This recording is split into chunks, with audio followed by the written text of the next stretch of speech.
Good morning, good afternoon and good evening to all Filipinos and to those who are in different part of the world, most especially to all overseas Filipino workers who will be watching. It is now morning in the Philippines when did this video. Ako po ay naglalambis sa inyo to subscribe, share and ring the notification bell para dumami ang subscriber ko sa aking channel. Sino si Moira de la Torre? Abangan po ninyo yung susunod na vlog kung paano nag-struggle si Moira de la Torre sa kanyang health. Si Moira de la Torre ay isang kilalang Filipina singer-songwriter na tinaguri ang The Queen of Heartbreak dahil sa kanyang mga awitin na puno ng damdamin at kwento ng pag-ibig at pagdurusa. Siya ay ipinanganak noong Nobyembre 4, 1973 sa Olongapo at nakilala sa mga kantang Imalaya, Tagpuan at Ipaubaya. Moira Rachel Bustamante de la Torre ang kanyang buong pangalan. Bata pa lamang, nagsimula na siyang magsulat ng kanta. Ang una niyang komposisyon ay After Your Heart sa edad na 12. Bago sumikat, siya ay naging voice artist para sa mga corporate jingles tulad ng Donald's Hooray for Today at Surf, Pinalaki. Noong 2013, sumali siya sa The Voice of the Philippines kung saan siya ay naging bahagi ng team ni Apple, D.A.P. Bagamat hindi siya nanalo, ito ang nagbukas ng pinto sa kanyang karera.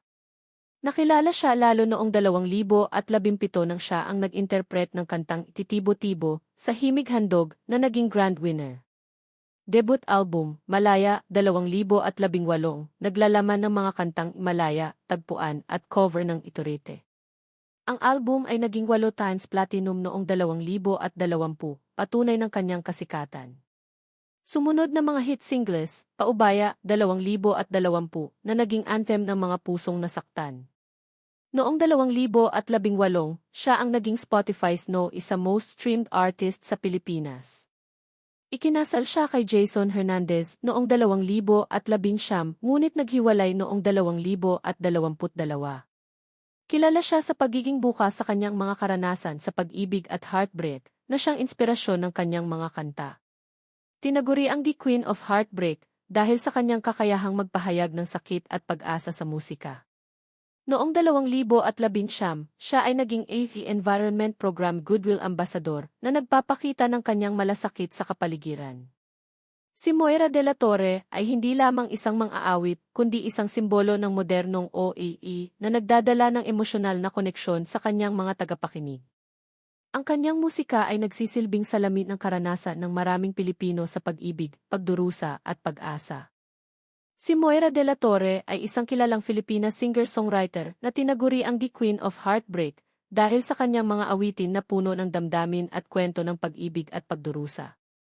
Siya ay ipinanganak noong Nobyembre 4, 1973 sa Olongapo at nakilala sa mga kantang Imalaya, Tagpuan at Ipaubaya.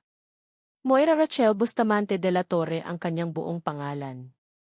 Bata pa lamang, nagsimula na siyang magsulat ng kanta. Ang una niyang komposisyon ay After Your Heart sa edad na 12. Bago sumikat, siya ay naging voice artist para sa mga corporate jingles tulad ng Donald's Hooray for Today at Surf, Pinalaki. Noong 2013, sumali siya sa The Voice of the Philippines kung saan siya ay naging bahagi ng team ni Apple, D.A.P. Bagamat hindi siya nanalo, ito ang nagbukas ng pinto sa kanyang karera. Nakilala siya lalo noong 2017 nang siya ang nag-interpret ng kantang Titibo-Tibo sa Himig Handog na naging grand winner. Debut album, Malaya, 2018, naglalaman ng mga kantang Malaya, Tagpuan at cover ng Iturete. Ang album ay naging 8 times platinum noong 2020, patunay ng kanyang kasikatan. Sumunod na mga hit singles, Paubaya, 2020 na naging anthem ng mga pusong nasaktan. Noong 2018, siya ang naging Spotify's No. isa most streamed artist sa Pilipinas. Ikinasal siya kay Jason Hernandez noong 2019, ngunit naghiwalay noong 2022. Kilala siya sa pagiging bukas sa kanyang mga karanasan sa pag-ibig at heartbreak na siyang inspirasyon ng kanyang mga kanta. Tinaguri ang The Queen of Heartbreak dahil sa kanyang kakayahang magpahayag ng sakit at pag-asa sa musika. Noong 2019, siya ay naging AV Environment Program Goodwill Ambassador na nagpapakita ng kanyang malasakit sa kapaligiran.